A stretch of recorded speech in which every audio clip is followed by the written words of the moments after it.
Illustration 9. On 1st July 2019, George drew a bill for 1,80,000 for 3 months on Harry for mutual accommodation. Harry accepted the bill of exchange. George had purchased goods worth Rs 1,81,000 from Jack on the same date. George endorsed Harry's acceptance to Jack in full settlement. On 1st September 2019, Jack purchased goods worth Rs 1,90,000 from Harry. Jack endorsed the bill of exchange received from George to Harry and paid Rs 9,000 in full settlement of the amount due to Harry. On 1st October 2019, Harry purchased goods worth Rs 2 lakh from George. Harry paid the amount due to George by check. Give journal entries in books of Harry and George. இங்கே ரெண்டு பேர்த்தோட புக்ஸ்லையுமே நம்மளை entries pass பண்ண சொல்லியிருக்காங்க. So first வந்துட்டு George வந்துட்டு 1,80,000க்கு ஒரு பில் ஹேரி மேலே ட்ரா பண்ணுறாரு. ஹேரி அதுக்கு அக்செப்டன்ஸ் கொடுக்குறாங்க. ஸோ நம்ம ஃபஸ்ட்டு ஹேரியோட புக் ப்ரிப்பேர் பண்ணுறதுனால ஹேரிக்கு இது வந்துட்டு பில்ஸ் பேயபிள். ஸோ அதுக்கு அவர் அக்செப்ட் பண்ணுறதுனால George account debtor to bills payable அப்படின்னு போட்டு 1,80,000 போடணும். Next, George had purchased goods worth Rs 1,81,000 from Jack on the same date. George endorsed Harry's acceptance to Jack in full settlement. So இந்த entry ஹேரிக்கும் இதுக்கும் சம்மந்தம் இல்லை. So இங்கே அந்த entry pass பண்ண மாட்டோம். நெக்ஸ்ட் வந்துட்டு on 1st September 2019, Jack purchased goods worth Rs 1,90,000 from Harry. So Harry வந்துட்டு சேல்ஸ் பண்ணுறாரு. யாருக்குன்னா ஜாக்குக்கு. ஸோ என்ன என்ட்ரினா Jack account debtor to sales அப்படின்னு போட்டு 1,90,000 போடுறோம். Next, Jack endorses the bill of exchange receive from George to Harry and paid 9,000 in full settlement of the amount due to Harry. இப்போ ஹேரி வந்துட்டு ரிசீவ் பண்ணுறாரு. அவருக்கு bills receivable, அதாவது ஜாக்குக்கு அவர் sale பண்ணியிருந்தாரு அப்படின்னா அந்த 1,90,000 வந்துட்டு அவருக்கு பில்ஸ் ரிசீவபிள் இல்லையா. ஸோ இங்கே வந்துட்டு bills receivable account debtor, bank account debtor, discount account debtor to Jack அப்படின்னு போட்டோம். ஜாக் கொடுக்க வேண்டிய மொத்த அமௌண்ட் 1,90,000.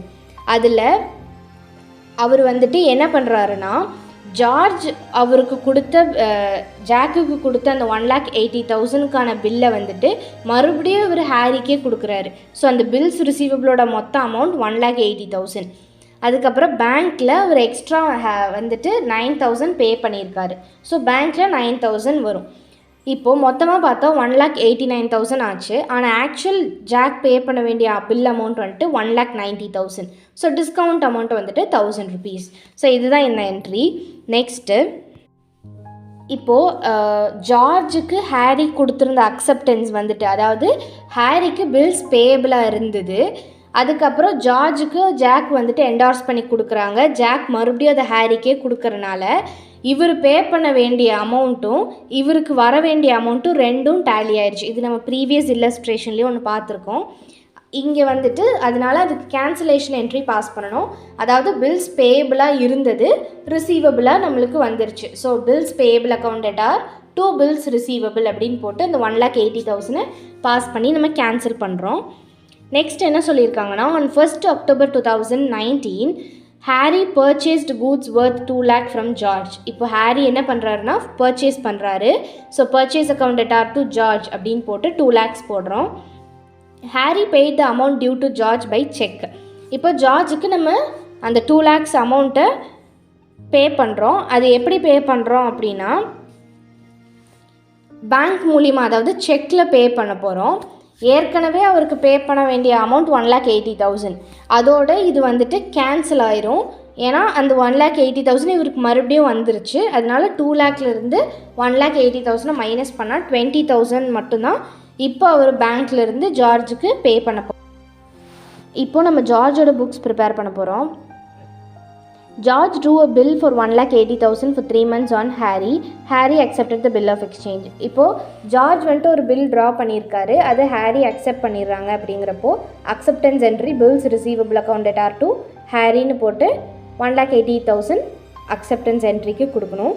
நெக்ஸ்ட் வந்துட்டு George had purchased goods worth Rs 1,81,000 from Jack on the same date. So George வந்துட்டு பர்ச்சேஸ் பண்ணியிருக்காரு. So purchase account debtor to ஜாக்குன்னு போட்டு 1,81,000 போடணும். நெக்ஸ்ட் வந்துட்டு George endorsed Harry's acceptance to Jack in full settlement. இப்போ George வந்துட்டு 1,81,000க்கு jack கிட்டேருந்து பர்ச்சேஸ் பண்ணியிருக்காரு. அதுக்கு 1,80,000 ஹாரியோட பில்லை வந்துட்டு ஜார்ஜ் வந்துட்டு ஜாக்குக்கு கொடுத்துட்றாரு. அதாவது ஃபுல் செட்டில்மெண்ட்டாக கொடுக்குறாரு. இப்போ 1,81,000 கொடுக்க வேண்டிய இடத்துல 1,80,000 பில்லை கொடுத்து கேன்சல் பண்ணிடுறாரு. அப்போது இங்கே வந்துட்டு ஜாக்குக்கு ஜார்ஜ் பே பண்ணுறாரு. So Jack account debtor, rebate account debtor, Jack account debtor to rebate account to bills receivable அப்படின்னு போடணும். ஜாக்குக்கு கொடுக்க வேண்டிய அமௌண்ட் 1,81,000.